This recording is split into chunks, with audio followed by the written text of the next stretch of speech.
હવે આપ સાંભળશો જૂનાગઢ જિલ્લા સમાચાર પત્ર, જેના લેખક છે સંજીવ મહેતા.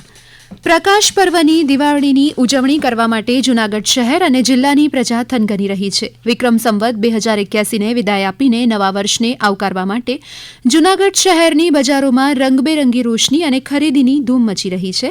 સરકાર દ્વારા આ વર્ષે જીએસટીના દરમાં નોંધપાત્ર ઘટાડો કરતા વેપારીઓની દિવાળી સુધરી ગઈ હોય તેવો માહોલ બજારમાં જોવા મળી રહ્યો છે.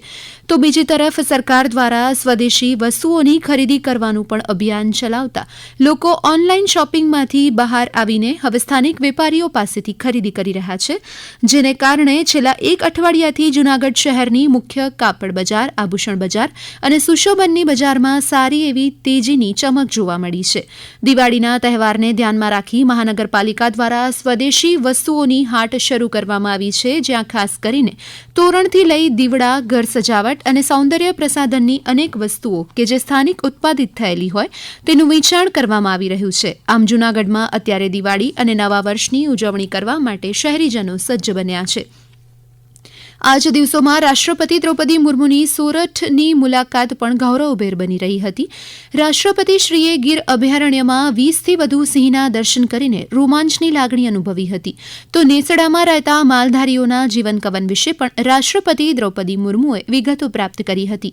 રાષ્ટ્રપતિશ્રીની મુલાકાત સંદર્ભે ગીર અભયારણ્યના ઇતિહાસમાં પ્રથમ વખત સાવજોનું વેકેશન 7 દિવસ ટૂંકાવવામાં આવ્યું હતું. વન વિભાગે 15 ઓક્ટોબરને બદલે 7 ઓક્ટોબરથી ગીર અભયારણ્ય ખુલ્લું મૂક્યું હતું અને પ્રવાસીઓને પણ સિંહ દર્શન સહિતની સારી સુવિધા મળે તેવું વિશેષ આયોજન હાથ ધર્યું હતું. જૂનાગઢના ઐતિહાસિક ઉપરકોટના કિલ્લાને નવીનીકરણ પામે 2 વર્ષ થતાં સવાણી હેરિટેજ કંપની દ્વારા બીજી વર્ષગાંઠની ઉજવણી કરવામાં આવી હતી. નવરાત્રી દરમિયાન જ આ ઉજવણી થઈ હોય નીલમ તોપની પાસે પ્રવાસીઓએ રાસ ગરબાની રમઝટ પણ બોલાવી હતી.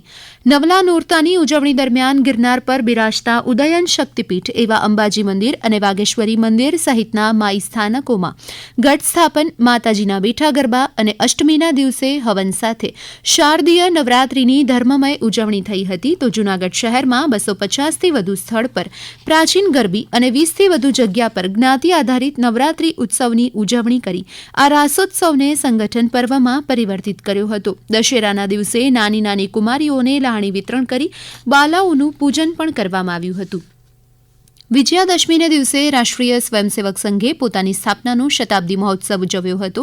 શહેરના વિવિધ ઉપખંડોમાંથી આ તકે પથ સંચાલન નીકળ્યું હતું, જેમાં આરએસએસના સ્વયંસેવકો શિસ્તબદ્ધ રીતે ગણવેશ સાથે પથ સંચાલનમાં જોડાયા હતા.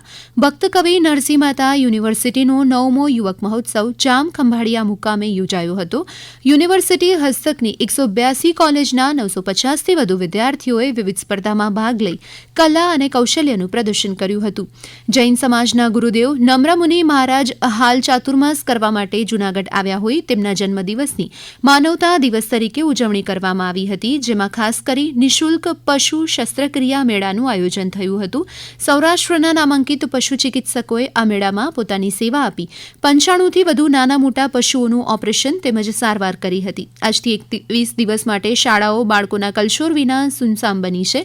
દિવાળી વેકેશનનો આજથી પ્રારંભ થતાં શાળામાં પ્રથમ શૈક્ષણિક સત્રનું સમાપન થયું છે અને વિદ્યાર્થીઓ અને વાલીઓ હવે દિવાળીની ઉજવણી કરવામાં વ્યસ્ત બન્યા છે.